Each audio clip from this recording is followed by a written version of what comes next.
day. I am Ann Mosikowski, President of the League of Women Voters of Central Delaware County.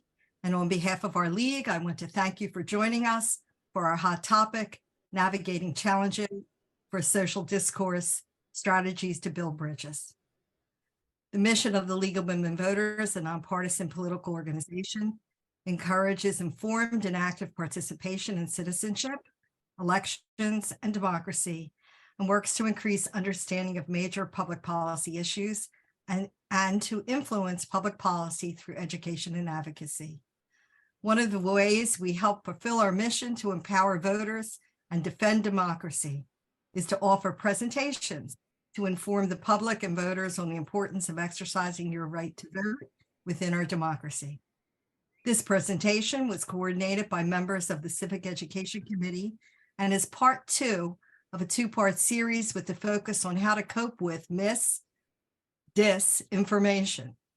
Part 1 was held on March 10, and a recording is on our website and on our YouTube channel. Today's program is another good example of informing our communities about vital issues that impact our mission.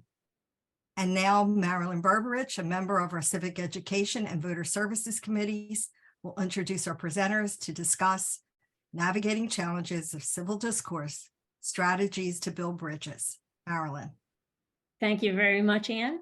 And thank you everyone for joining us for our Hot Topics program this afternoon. Many of us lament that polarization has become so pervasive in our world, and we earnestly want to address it. So how can we move towards more civil discourse? Today, we're going to examine this topic and learn strategies for building bridges across divides so that we can move forward together. That said, I'm delighted to introduce our 2 presenters. They're both passionate about finding ways to understand differences, to identify common ground, and to expand the space for constructive and compassionate dialogue. Heather Shane Blakeslee is a Philadelphia-based nonprofit and small business executive with a 25-year career working in social justice, arts, media, and environmental spheres. In response to a climate of self-censorship and degraded discourse in our broader culture, she founded the pro-human print journal Root Quarterly, which was named the best new magazine by Library Journal when it launched in 2019. Roots Quarterly is also a community of curiosity who believes in the power of art and ideas to bring people together to celebrate our common humanity. It features artwork, cultural criticism, reviews, essays, artist profiles, and more.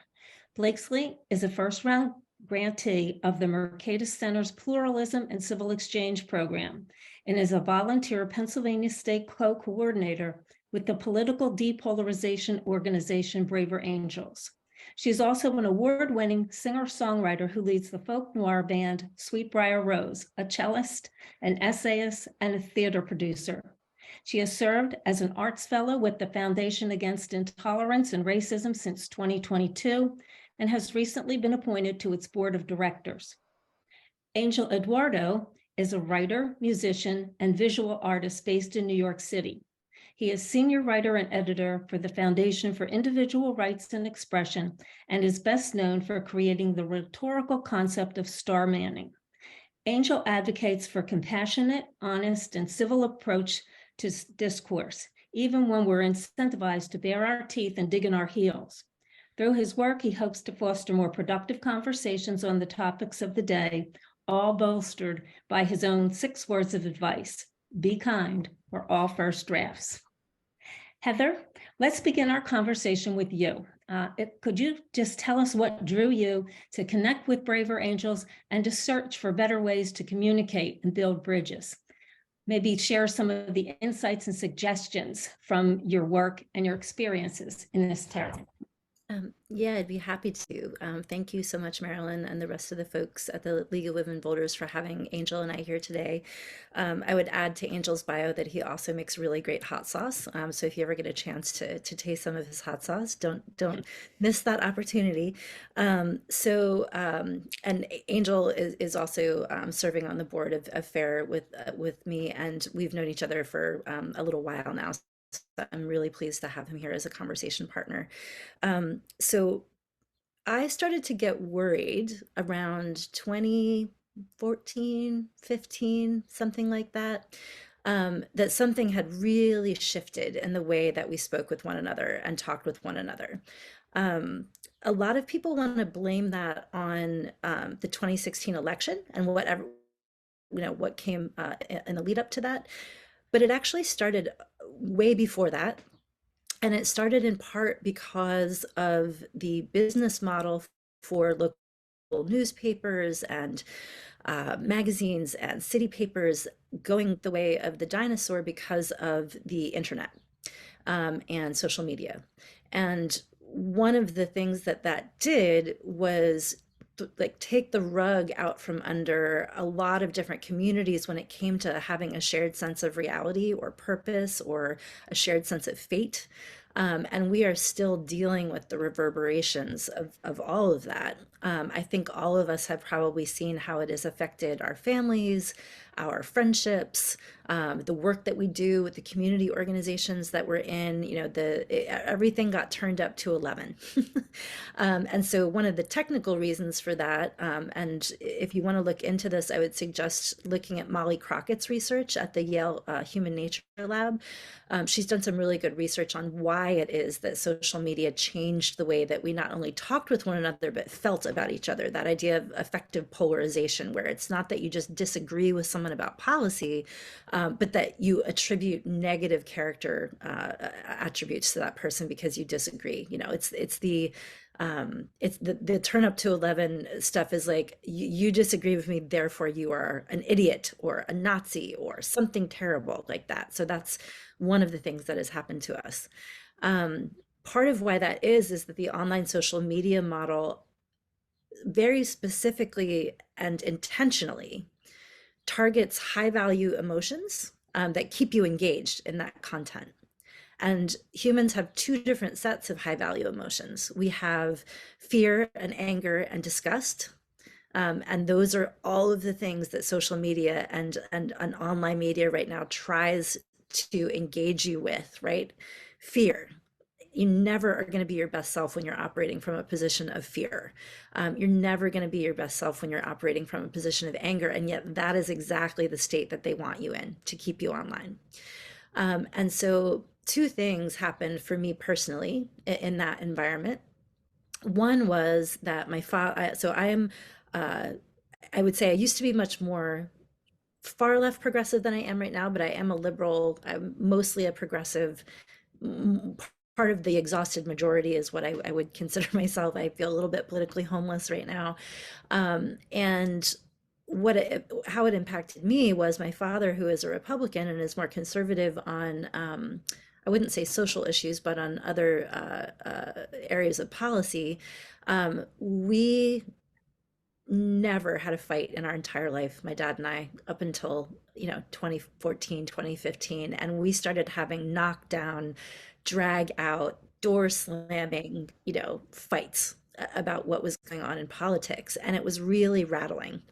And it went on for a couple of years, and I realized I was going to lose my relationship with a man that I deeply loved and respected and cared about if we didn't, come to an understanding of how to do this differently. And so I sent him a really long email, the end of which basically said, I'm not coming home anymore if this is the way it's going to be. And I really don't want that to happen. And if you and I, who love and trust each other and come from the same background and share all the same values, cannot figure out how to have a conversation about this, then we cannot expect Congress to. And so we are going to have to figure this out kitchen table by kitchen table, mind by mind, family by family, friend by friend, civic group by civic group, and figure out a different way to talk with one another. And so my first kind of foray into all of this was like, how do I not lose my relationship with my dad, which would have been soul destroying for me, and I think would be soul destroying for a lot of people. And so I'm a pretty action oriented person and a pretty open person about, okay, well, this is the situation. How do we solve it? And so I took my own background in nonprofit management and in publications and in the arts and said, okay, I think here's my idea, that if we get people offline and get them talking with one another in real rooms And if we unite them over common ground, if we bring them together over art and beauty and other interesting ideas that they can talk about in good faith with one another, we can start building trust as a community that will then help us get over some of the more difficult disagreements that we might have with one another on things that relate to policy or other kinds of things like that. And so I founded Re Quarterly to do that. And so for the last 4 years, every 3 months, we've been, a team of collaborators has been putting together artist profiles and reviews and essays and cultural criticism that touches on exactly these kinds of things, and trying to also, as part of that, give people tools and resources for how they can have better conversations. Things like reviewing Julia Galef's book, The Scout Mindset, and trying to help people understand this difference between scout and soldier, right? This difference between, seek or seek to destroy. A difference between sort of combat or finding common ground. During that time, I started looking for other people and other organizations that were doing this kind of work, because I didn't want to be alone in doing that. I'd always rather do things in partnership with people. And so I found Braver Angels, and really looked at the work that they were doing. And I took a red blue workshop and really enjoyed it, and saw, even with voters in Pennsylvania, an even number of red and blue folks, that you could have a good conversation if you came to it in the right manner, which is a stance of curiosity and trying to understand why someone holds the position that they hold, rather than trying to convince them of your view. And that's one of the first kind of techniques I think that everybody can use to do that. It's like, Julia Galef would say, be a scout, not a soldier. Braver Angels would say, come to the conversation seeking to understand instead of convince. And then there are other organizations out there that are really trying to also get behind that. One would be the Idios Institute. They come at it from a slightly Christian perspective. And there's another organization called the Constructive Dialogue Institute, founded by a moral psychologist who's kind of the high priest of this area, Jonathan Haidt, who wrote a really wonderful book called The Righteous Mind, that helps us understand why good people disagree about politics and religion. He's also on the board of advisors of the organization that Angel and I just joined the board of directors on, and are both arts fellows on, which is another thing that we connect over, is this arts connection and how the arts can help us come together over these divides. So there are also free speech organizations and viewpoint diversity organizations, like the Foundation for Individual Rights and Expression, which Angel is now working for. He used to work at FAIR, and now he works at FIRE. And also Heterodox Academy, that is trying to help people facilitate viewpoint diversity on college campuses, which is something that we can also talk about. But that, in a kind of 10-minute nutshell, is sort of where I came from, how I came to be, talking in front of you, and why I feel so strongly that this is something that more people should be in rooms talking about, because I really do think we're going to lose our country if we don't ratchet it back and reinvest in one another as human beings who do have common ground, and that can make our communities better, that can make our states and regions and country better. We absolutely are capable of doing this if we come together with different tools and techniques to make the conversations happen in a better way. Thank you, Heather. There is certainly no dearth of opportunities. We can't say there's not a spot to plug in there. Angel, I know that you're also passionate about having better conversations. I'd like you to tell us a little bit about the path to the work that you've been doing, and also how you came up with that rhetorical concept of star manning. How does it work, and how could we tap into that so that we can bring more compassion to our arguments? Sure. Well, thank you for having me, first of all. And it's thrilling to be here with Heather in particular. She's a dear friend, and she did all this work for me. So now I don't have to say all the stuff she just said, because I agree with all of it. About my background, I was trying to pinpoint this, but I think it's more of a perfect storm of many things. I have this compulsion to connect with people, and I have this compulsion to create. I'm an artist. I've been an artist ever since I could remember. There was nothing else I ever wanted to be, besides being some kind of creative person, so that I can communicate something to the world. I couldn't have articulated it in that way when I was, 5 or 6. I would have just said, I want to be an actor or an artist or whatever, I would have said something like that. But what I was speaking to there was this desire to communicate ideas, to explore ideas, and to connect with other people. I realized much later on that that was really the impetus for me. It was just this desire to connect on a deep level with people. And the reason that art is so important to me, and I'm sure to Heather as well, and all of you, is because it allows me to do that. It allows me to do that in this fundamental way where I'll hear a song and it makes me cry, or I'll watch a movie and it makes me cry or laugh, or I'm deeply moved by this dramatic telling or retelling of someone's story, of someone's human story.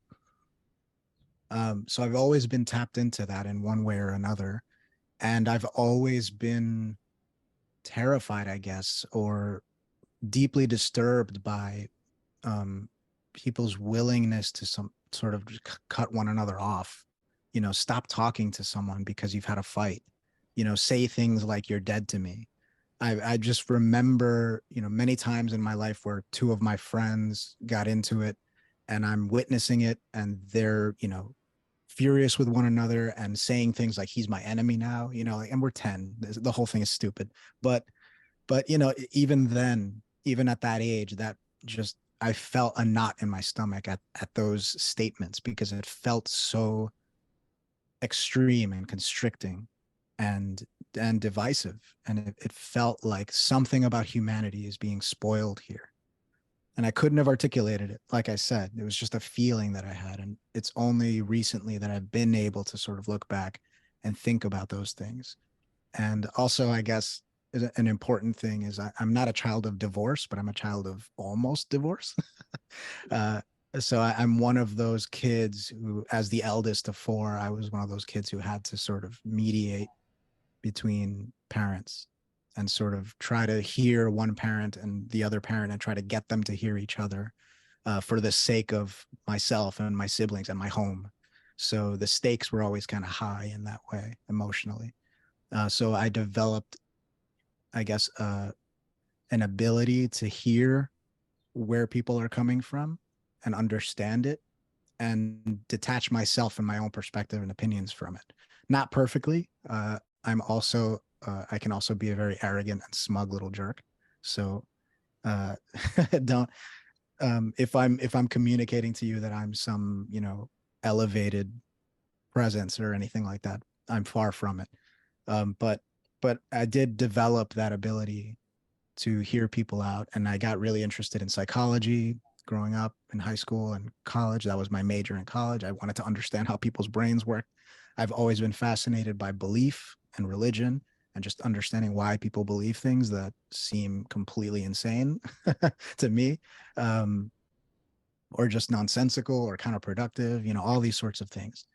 And so all those things create this perfect storm: the art, the desire to communicate, the ability to sort of absorb other people's perspectives, which is part of the art, right? You need to, if you want to write good characters, you need to understand them, and they can't all be like you. They have to be different. So you need to dig in that way. So all of that sort of created this little soup that became very hardy to me as our political discourse and our social media discourse really started to ramp up and devolve in so many ways. So I started commenting on it, doing my best to make sense in a senseless situation.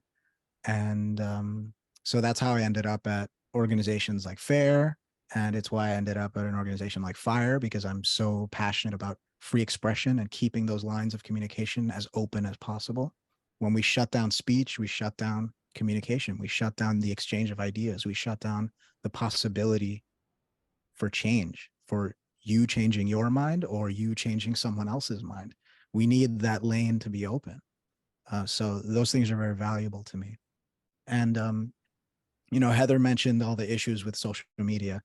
And while I do think that we have more control than we think, for example, if you go on YouTube and you search funny puppy videos, or cats if you prefer, hilarious puppy videos, heartwarming puppy videos, if you just search that a few times, maybe like a couple times for a few days, eventually you're just going to get fed puppy videos, right? Because the algorithm just wants your attention.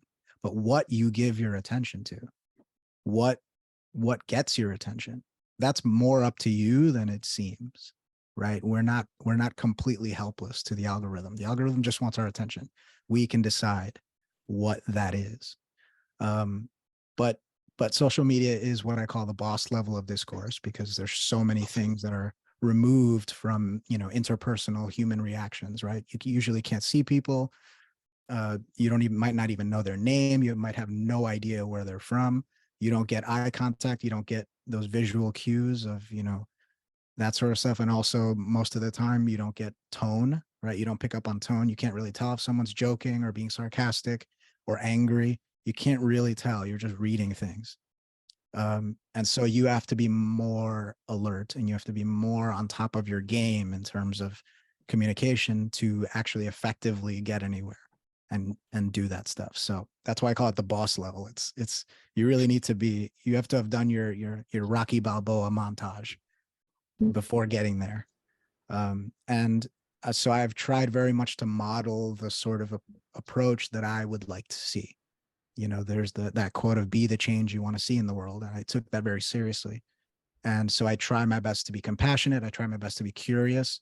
I try my best to follow people with whom I completely disagree.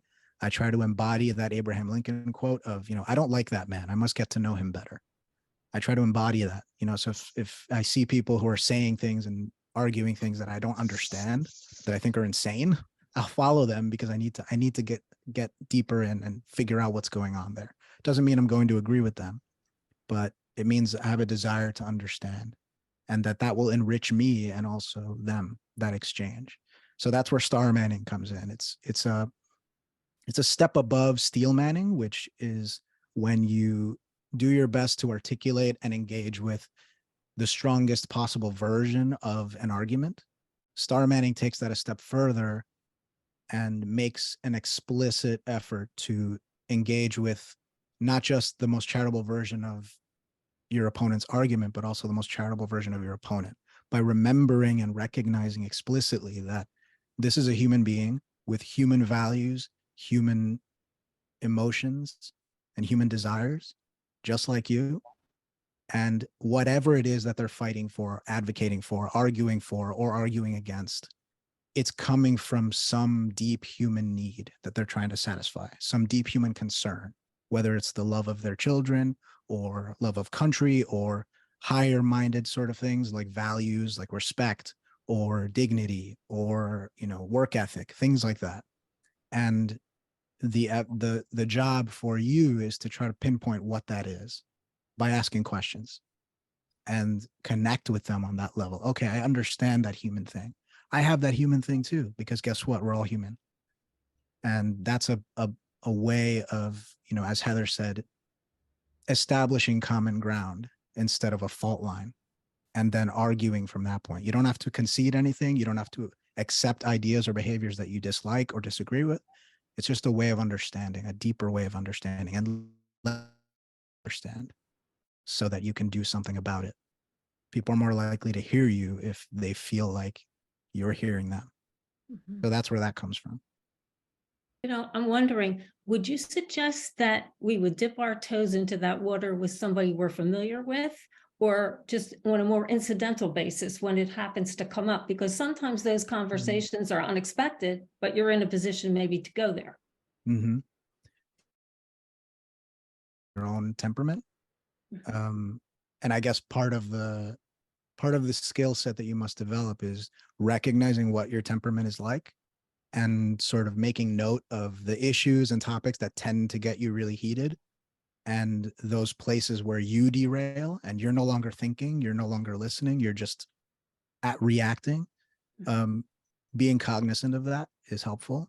But yeah, sometimes, it's easier with strangers than with your sibling or your father, right? Because there's so much emotional baggage there.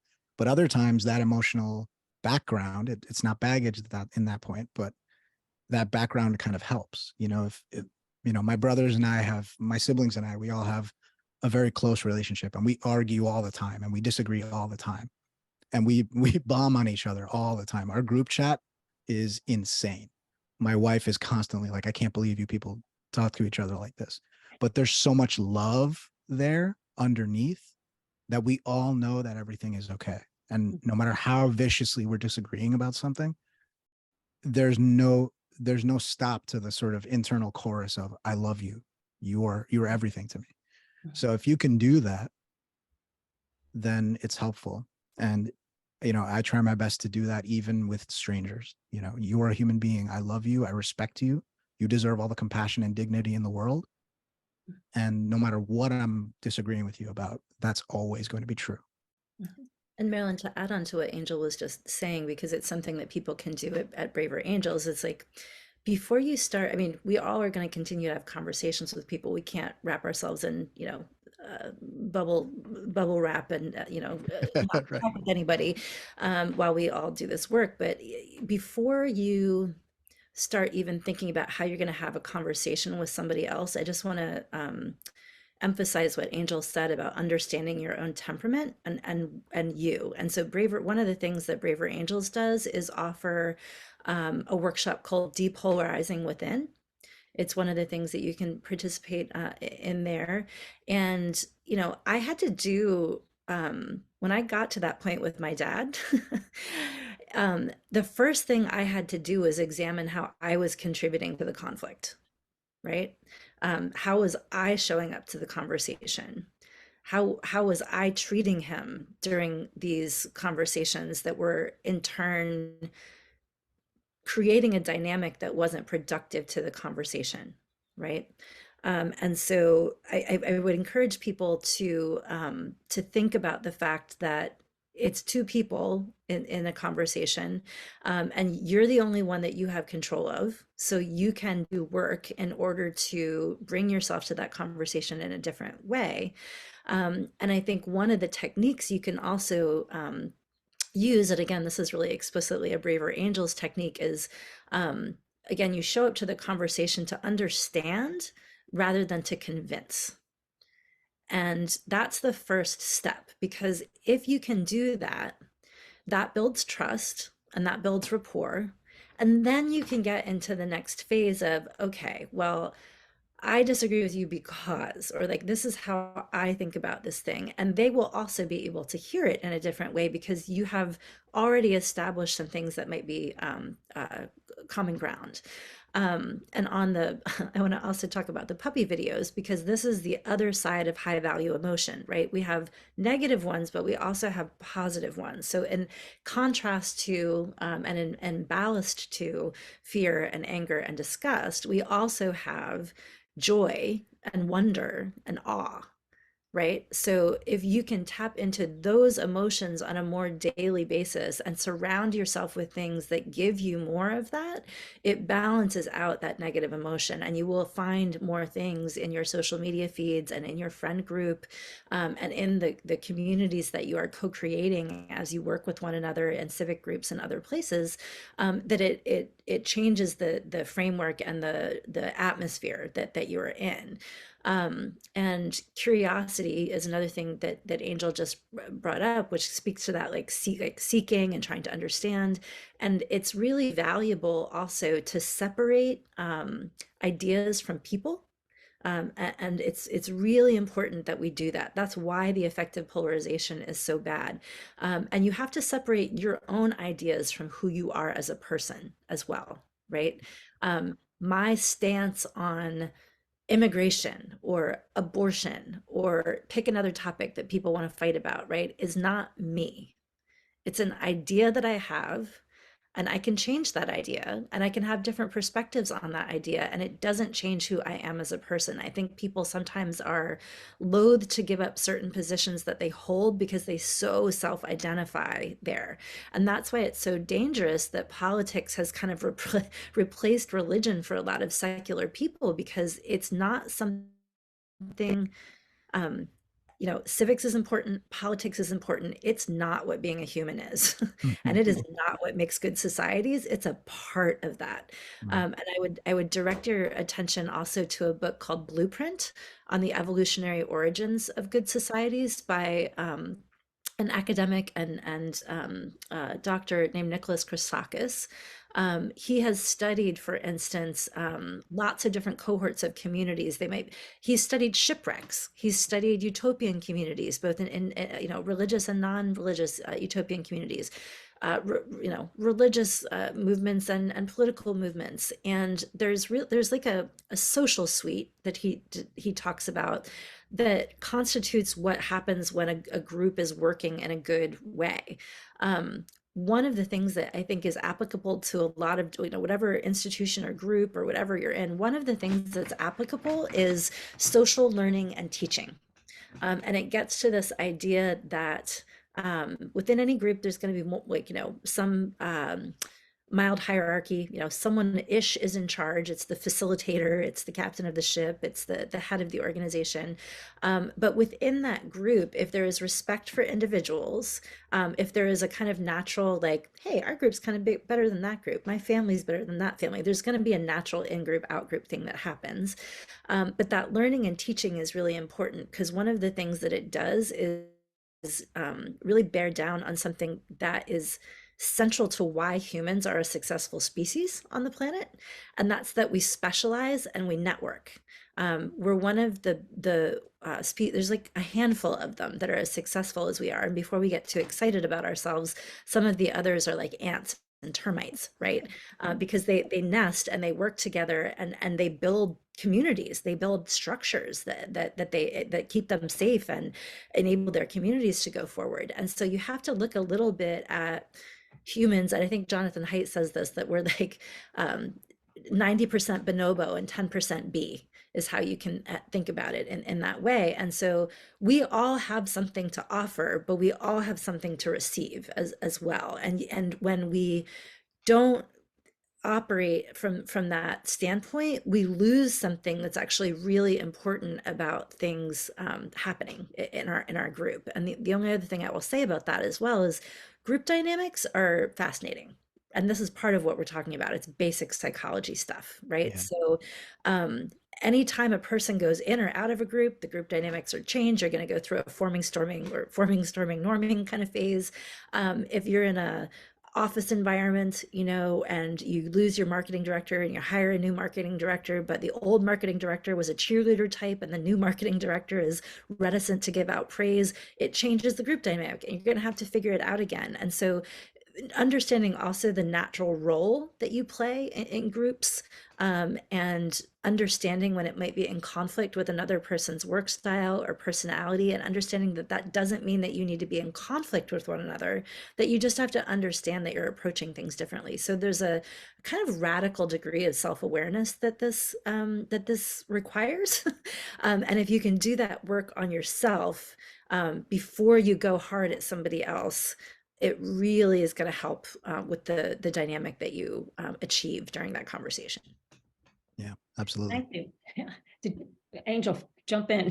Oh no, that was perfect. Anybody who's ever been in or tried exactly what Heather's talking about. Yes.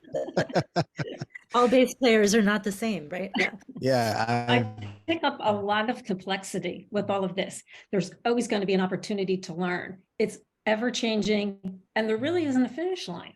No. There's a direction to point yourself in, but maybe not a finish line here. Yeah. I'd like to jump into some of the questions that were submitted, mainly because we could probably spend a fair amount of time on them, and I do want to be respectful of the fact that people put some thought into bringing these to the table. First one I'm going to ask is, how can speakers from different political perspectives become more accepted and vocal on college campuses to provide alternative opinions without provoking the wrath of students? Either one of you can hop on that and piggyback off of each other. Angel, do you mind if I say this first? Yeah.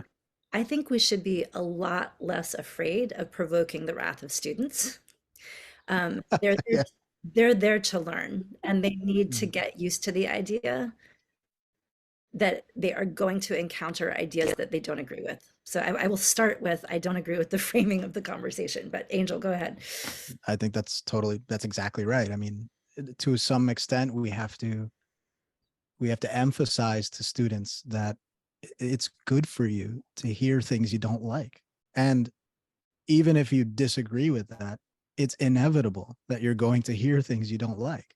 So it's probably a good idea to get used to it, right? And it's probably a good idea to become somewhat comfortable with that discomfort, because you're going to feel it often. You know, it's almost impossible to keep yourself in the perfect little bubble. And even if it were possible, you shouldn't want that, because you'll never know what you're wrong about unless you hear someone tell you no, or I disagree. And, you know, I don't know about you, but I've been wrong. Like I've been wrong more times than I could even possibly count. And every time that I've been wrong and I've found out, I have felt guilty about not knowing it sooner. I wish I had known it. So why didn't you tell me? Why didn't somebody tell me? How did I miss this? Because, you know, being wrong can be dangerous, right? You can do and say and believe things that are incorrect, and that has an effect on the world. So I'm very concerned about my effect on the world. And you should be too. And you shouldn't be so certain that you've got it all figured out. You know, there's a great quote. I think it's attributed to Mark Twain, but I don't think he actually said it. Something about how, you know, when I was 15, my father was an idiot. And when I turned 21, I was amazed at how much he had learned in just 6 years. Right. And that speaks to, you know, the sort of self-certainty that so many young people have, that I had as well, until it was bashed out of me by just realizing, oh my God, I don't know anything. So I guess that's part of it. And we have to sort of brave the wrath of the students. We have to brave this and say, no, we're not going to succumb to this. We have to do this for everyone's own good, including yours. We have to say, no, you know, your wrath is not going to stop the exchange of ideas. We can't let it. And I think all of these groups, you know, the group that Angel works for now, the Foundation for Individual Rights and Expression, started out as the Foundation for Individual Rights and Education, in particular because of this issue of the Right. lack of viewpoint diversity on college campuses. And, you know, I graduated from college in 1996, and I was an English major, but also a philosophy major. So, you know, studying thought and studying the way humans think has been something that I've been doing for a very long time. But it would have been completely unacceptable to shout down a speaker on my college campus and, you know, employ a heckler's veto in that sort of way. Mm-hmm. It would not have happened. And so we have to start, or we have to stop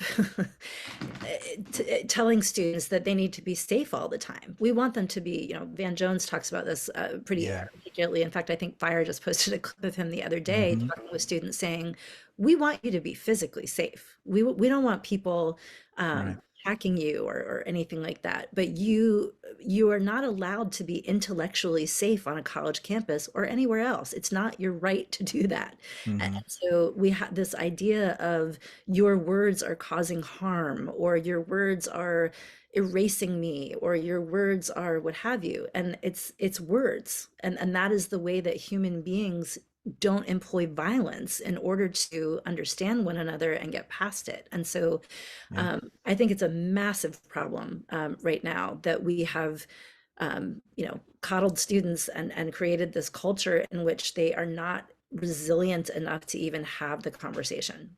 We're not Yeah. doing them a service by putting them in safe spaces all the time, or what they perceive to be safe spaces, which are just essentially ideological thought bubbles. Mm-hmm. I think it trickles down to K to 12 schools when books are taken off of shelves in libraries. Yeah. Again, you know, somebody Absurd. looking at making it what they feel is a safer space for folks, Yeah. but actually cutting off many ideas there. Mm. Another question that came up was, it is difficult to discuss with someone an alternative view if their sources are of one political media source. How do you or can you suggest some alternative viewpoints if they're steadfast to this single view? Mm. In a circumstance like that, I've been in situations like that. I would just ask a bunch of questions. I would and the key is to be very sincere about asking these questions, right? Like, I really want to know, you know, well, what about this? Or have you thought about this? Or what about that? And just, you know, what you're doing is hopefully poking holes and showing that they don't have a complete perspective. And also the important thing is patience, right? How often have you changed your mind about something you really care about in a single conversation? I would wager it's never, right? Even if that single conversation was, incredibly impactful, it probably took you a few weeks of just kind of stewing afterward to slowly come around to recognition there and realizing that you had to change your mind. You didn't even notice, right? So keep that in mind when you're talking to somebody else, right? You're not going to end a single conversation. Oh my God, yeah, you're right. I'm going to vote completely differently now. No, it takes time. Yeah. And I always say that the mark of a successful conversation is not really necessarily that you persuaded them or that they persuaded you, but that you're both open to talking again. That's the key. So keep that in mind. It's going to take a while to break through people's bubbles. And also keep in mind that you might have your own, and that you can actually have this person help you break through yours. And that's actually a better way to approach it. Okay, help me understand what I'm missing. Mhm. And then they might understand what they're missing in doing that. The principle of good faith questions that Angel brought up is really important as well. And I watched this happen in the Braver Angels workshops that we had, because if you and I disagree on immigration policy, and I say, why is it that you have such an idiotic take on immigration, right? That's not a good faith question. That, that's the exact opposite. It's more like, tell me about your experience with immigrants. Mm. And to Angel's point, they're going to have to then think about that, right? Because maybe they're super anti, immigration or something. But when you start getting them talking about the actual experience that they've had with people who are immigrants, right, it gets them into a different framework of that we're talking about people here. These are not widgets showing up at the border. These are Mm. people in distress, in part, and this is my personal opinion, in part because of US policy over many decades past, including, things that are happening in the region now as well. But like, if you can get those questions out and they are good faith questions, it also puts them at ease because you're not attacking them. And another, like, a good outcome in addition to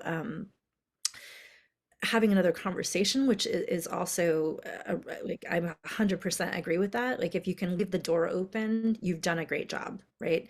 But also, if you can really truly get new information from the conversation, Right.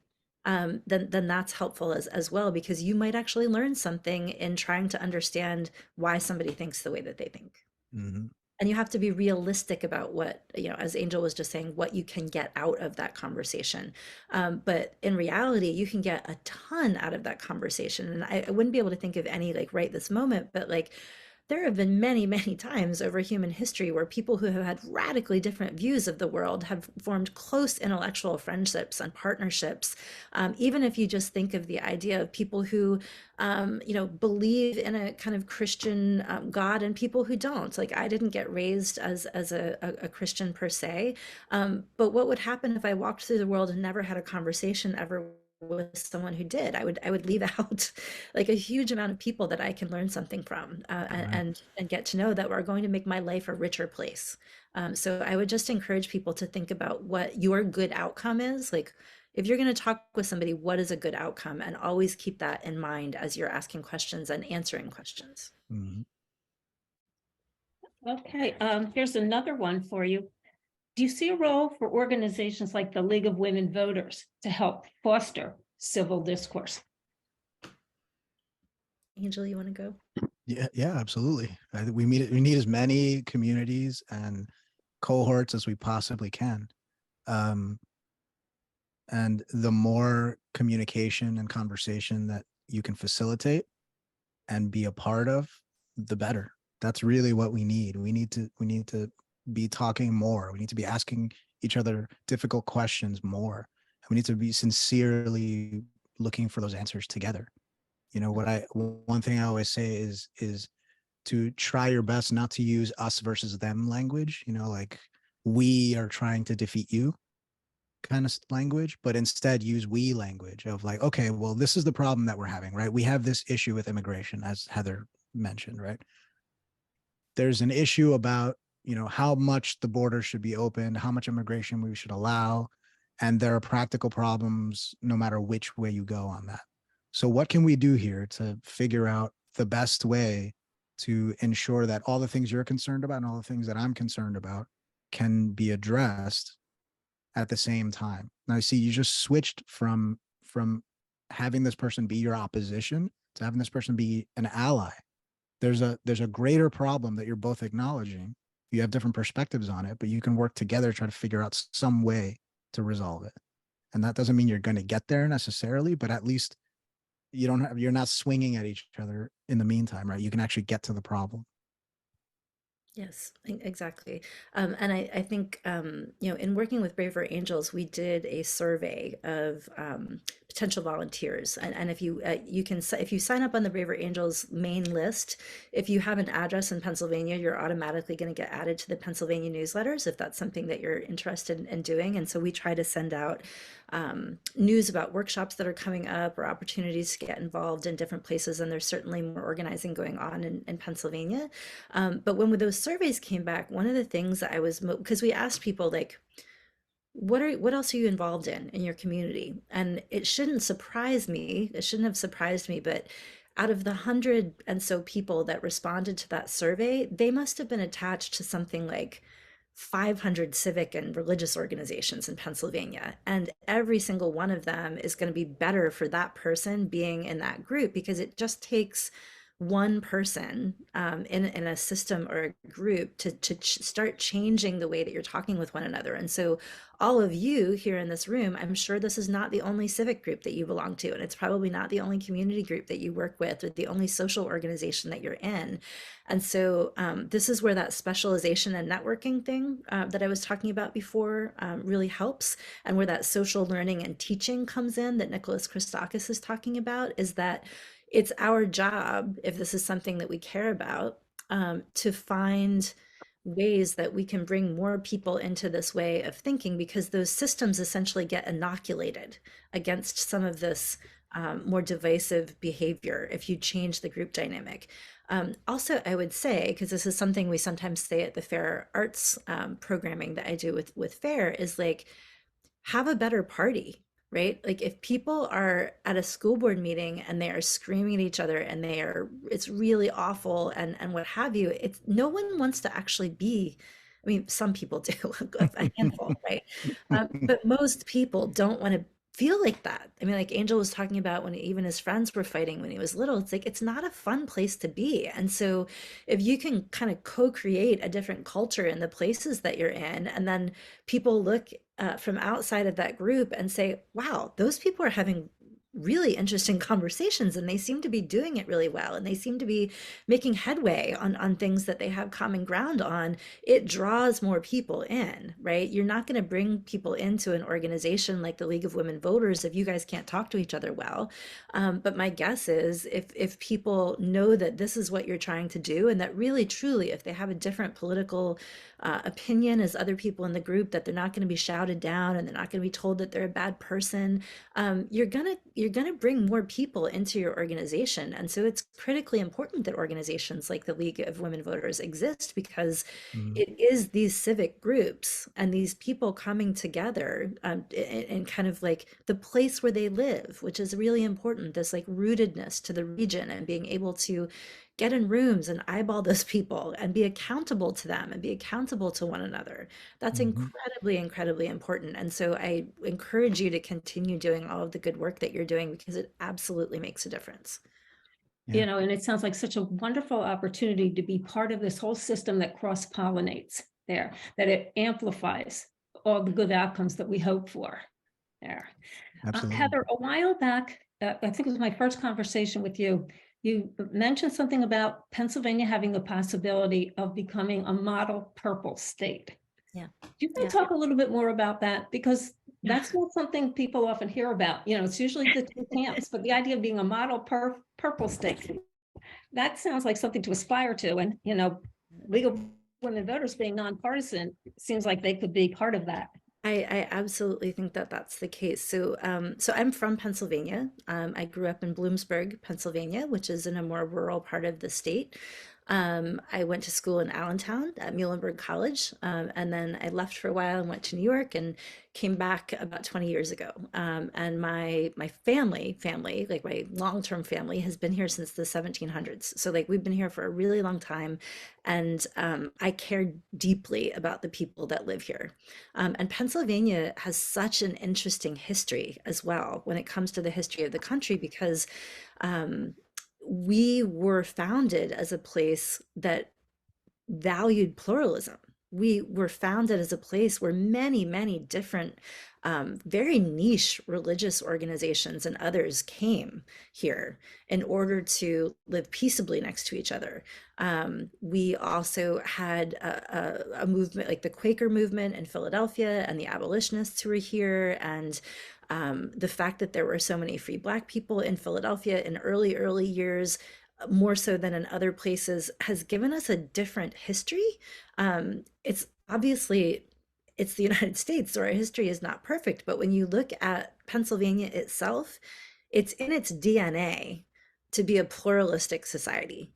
And I also think that because so many Pennsylvanians value kind of self-reliance and other kinds of things like that, and we want to be independent, this idea that we could go really think of ourselves, we would be like what, the seventh largest country in the United States if we were measuring things by like population and economic output. We are also powerful as a state. Like we're really powerful as a people. We have a lot of opportunity here. We definitely have become more divided, obviously, in the last 10 to 20 years, but we didn't used to be. When I was growing up in Bloomsburg, I had no idea what political affiliation my parents' friends had. Absolutely none. It wasn't something that we talked about really. And so we can get back to that. It hasn't been that long that we have been overtaken. And I took great heart in having done that Red Blue workshop with Braver Angels, because of the methodology, which funnily enough, also, by the way, is based on marriage counseling. um, when we did that and used that methodology, what we found was that whether we came from a more red or blue perspective, we all felt like our politicians were not representing us. We all felt like we were worried about consolidation of power between big federal government and big tech. We were all deeply concerned about that.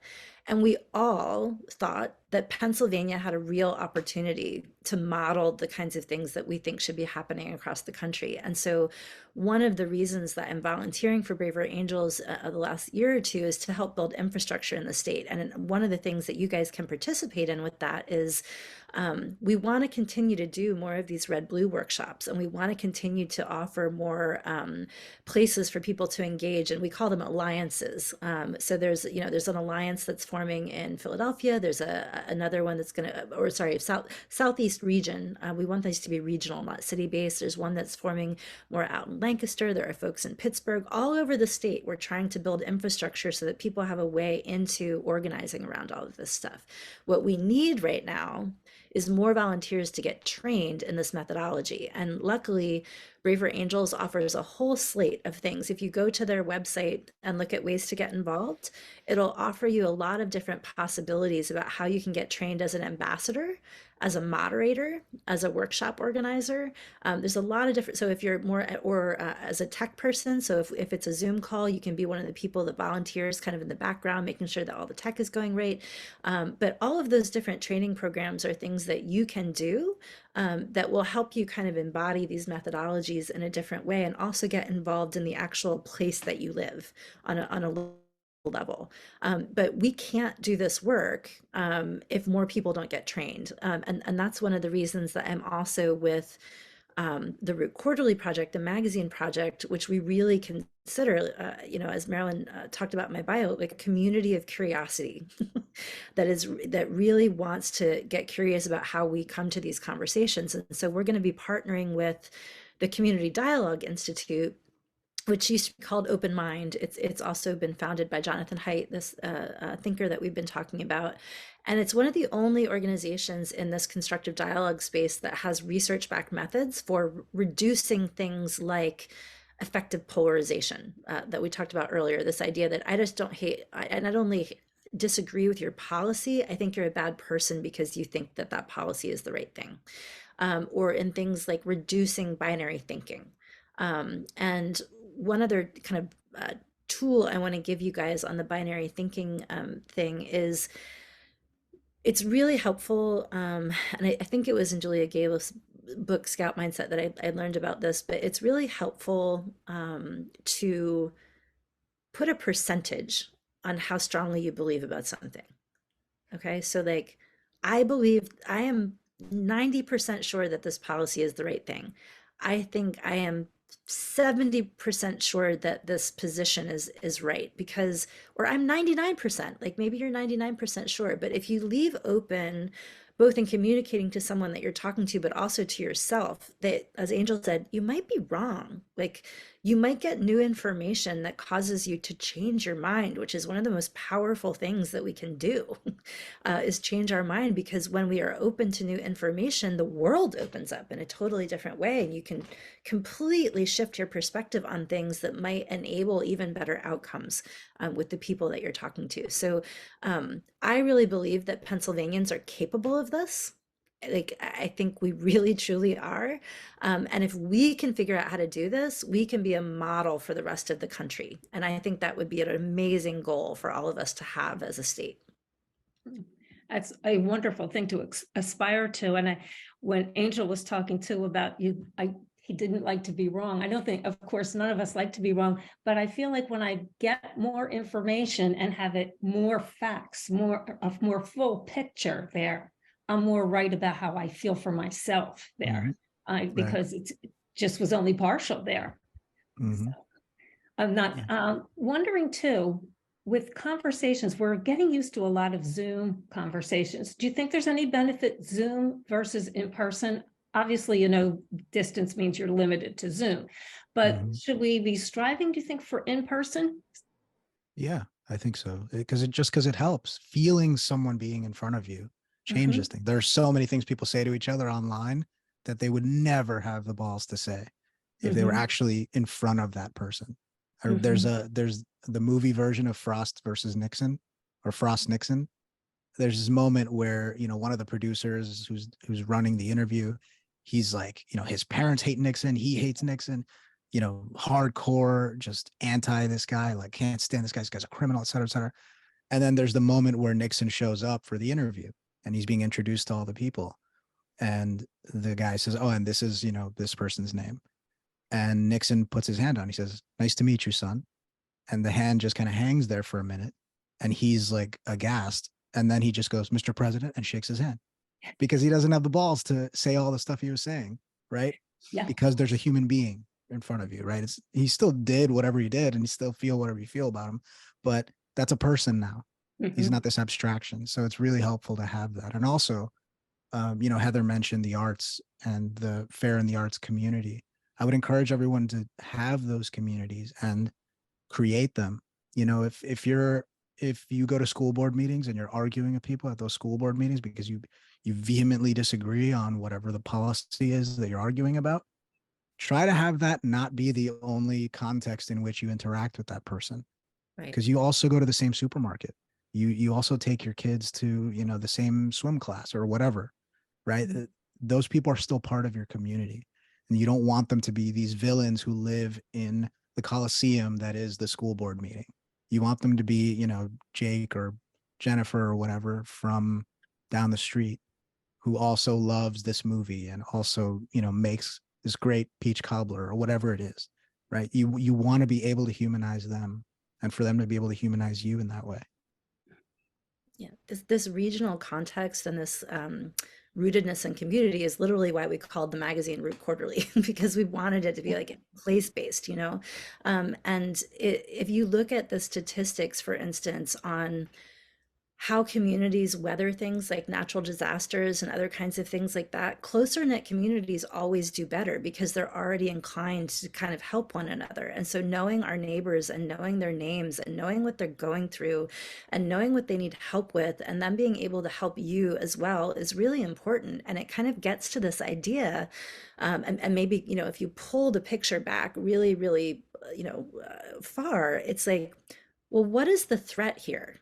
Like, what are we actually facing? And if you think that the worst possible thing you're going to encounter is Jennifer in the school board meeting who disagrees with you on curricula of some kind, you've lost the plot, right? We live in a very complicated, dangerous world right now, and Americans are going to have to figure out a way to pull together and decide to embody the best parts of what it means to be an American and the best parts of what our country was founded on. If we are constantly emphasizing the narcissism of small differences and not treating people as human beings, the American experiment is going to fail. There is no it's not written anywhere in the in the fates that this country is going to succeed, and we're young and we haven't figured it all out yet, and we have a lot of challenging things in our past to get over, but it is this particular time that we're in where we're going to need to do a sort of great reset on, okay, maybe we should be a little bit more worried about the fact that China has a 100-year plan to, be a world power and dominant in that way. Maybe we should be a little bit more worried about the fact that half of the people who live in my city don't have enough food to eat. That is a way bigger problem than we have a small difference of opinion on, who we vote for or what have you. There are, and when we're in rooms also, I really try to do this, because people make me so mad sometimes, that when I really am disagreeing with somebody about something, and somebody put in the chat something about the kind of purity on the progressive left, and that is definitely like, we have to get our own house in order on that. So if I'm experiencing someone, let's say it's a student on a college campus who's like, you can't talk about, you're not even allowed to talk about this because it harms me, right? I want to say to them, I want to be the mom and be like, if you think this is harm, nobody's ever punched you in the face before. Okay. And there are people in our communities who are being punched in the face, whether, and being killed. And so this is a conversation that we're just having. And you have to also think about the human being that's in front of you and saying, if they're saying this, it probably means they're scared. If they're saying this, it probably means they're angry. And I was talking with our colleague Lincoln Jones about this, who's also a Fair Arts Fellow, and I said sometimes when I'm with someone, I have to think about them as like a scared cat, and I would never kick a scared cat, or something like that. And in order to, I would back away, I would calm myself down, I would talk to it in a low, slow tone. I would get down on my knees. I would offer my hand to it. But we don't do that even with people sometimes. Yeah. And we have to get back to being able to do that with people. James Baldwin wrote this beautiful thing. He's amazing, obviously, but he said, I imagine that one of the reasons that people cling to their hatred so stubbornly is because they're afraid that once the hatred is gone, they'll have to deal with pain. Mm-hmm. And when I encounter anybody who's being hostile to me, anybody who's being antagonistic, anybody who's coming at me in that way, all I see is pain. The hatred and the invective, all the stuff they're saying just dissipates. And all I see is somebody who's hurting for one reason or another. Right. And I approach it with that perspective. Yeah. And that's the thing, is like, we kind of have to decide if we're going to double down on the hurt and the pain and the fear and the distrust and the disgust, or if we're going to kind of like stand up and dust ourselves off from the last decade and decide to move forward in a different way, because we do have control over it. It's just us chickens. It's like, there's no deus ex machina that's showing up to solve all of this for us. There's not some special group of people somewhere who's making a decision about how to make this better for us. It's literally just us. It's groups Mhm. like this, it's groups like Braver Angels, it's the community at Root Quarterly, it's the folks at Heterodox Academy and Fair and Fire and CDI and all of these places who are trying to give people tools and resources for better conversation. And their hand as organization are extended to more people to come into those communities, and those communities are richer and stronger as more people get inside of them. And I think we're going to build a really powerful movement to change things if we continue on this path of having these conversations. I think we all join you in that hope, Heather. I'm just wondering if each of you could kind of conclude with your top action item or two that's going to help us with our bridge building skills here. Mm. Well, for me, forgive yourself and forgive others. We're only human. We're going to make mistakes. It's inevitable. Just do your best to recognize them and to do better next time. Think of it as, watching recordings of the game afterwards and saying, oh, see, that play didn't work because you weren't in the right spot, kind of thing like that. I threw a bunch of links in the chat. If you lose them, you can always just go to my website. There's just things that I've written trying to help people and myself engage and navigate these sorts of conversations. First of all, mindfulness, just having a practice to recognize the nature of your own mind and how it works, and feeling your emotions and being able to disconnect from them, and also just approaches to dealing with certain conversations that are difficult. So hopefully those help you. And yeah, just remember that this is all process. Everything is a process. There is no real endpoint. As Marilyn said, there's no finish line. We're always kind of in the middle of the race forever.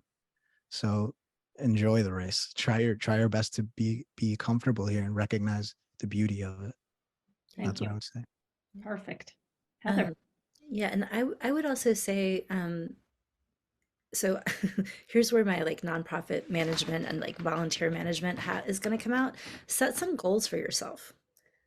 Set some goals and make some of them around how you're going to behave differently, and try to think and act differently, and set some goals around, like, okay, maybe there's a friend that you've lost a relationship with, because of your disagreements, or a family member that you're not in right relation to. Can you make it a goal within the next 6 months to get up the courage to have a conversation with them? As Angel said, can you get up the courage to say, I'm sorry if I hurt you?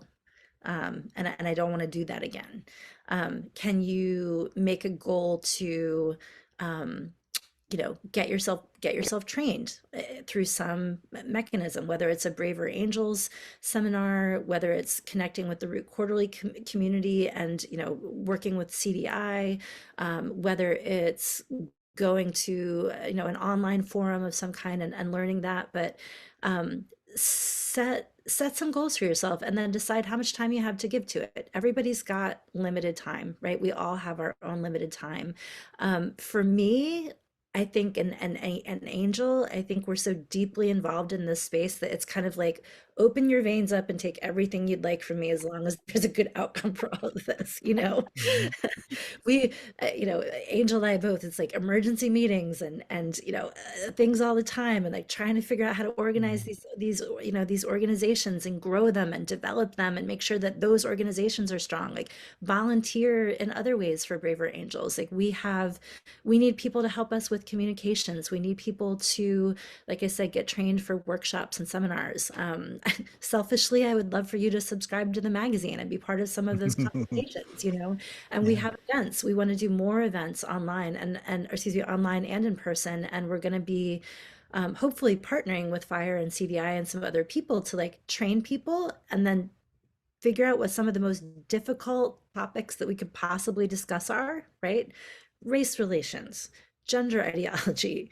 Pick something that is like a third rail, right? And have a good, productive conversation about it, because we've got enough people in the room who have done the work on themselves first, and have kind of really got these, kind of psychotechnologies, and life hacks in their head to be able to utilize them Mhm. in constructive dialogue. And let's make it a goal to just model the behavior that we want to see. Yeah. And that doesn't mean that you're not going to get angry sometimes. We're human. Somebody's going to piss you off. It's Right. just the case, right?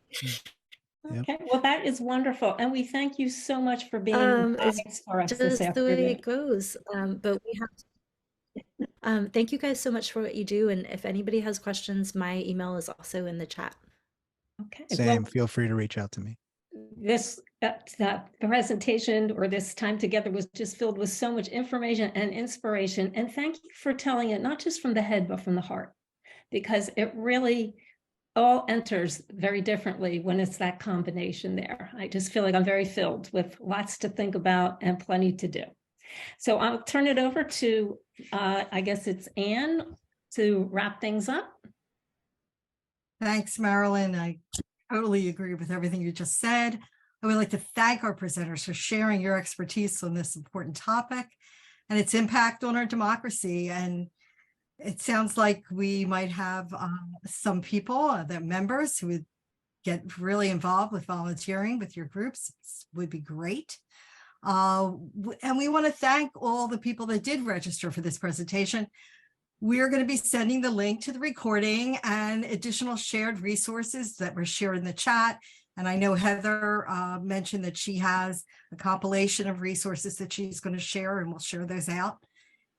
We do have, the Civic Education Committee does have one more program for this spring that they're going to be offering on May 19th on another hot topic.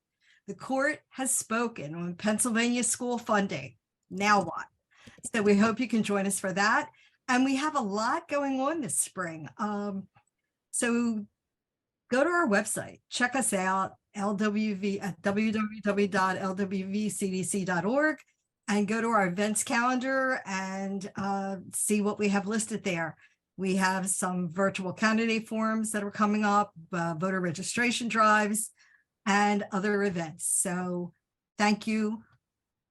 And now I think we're going to stop the recording.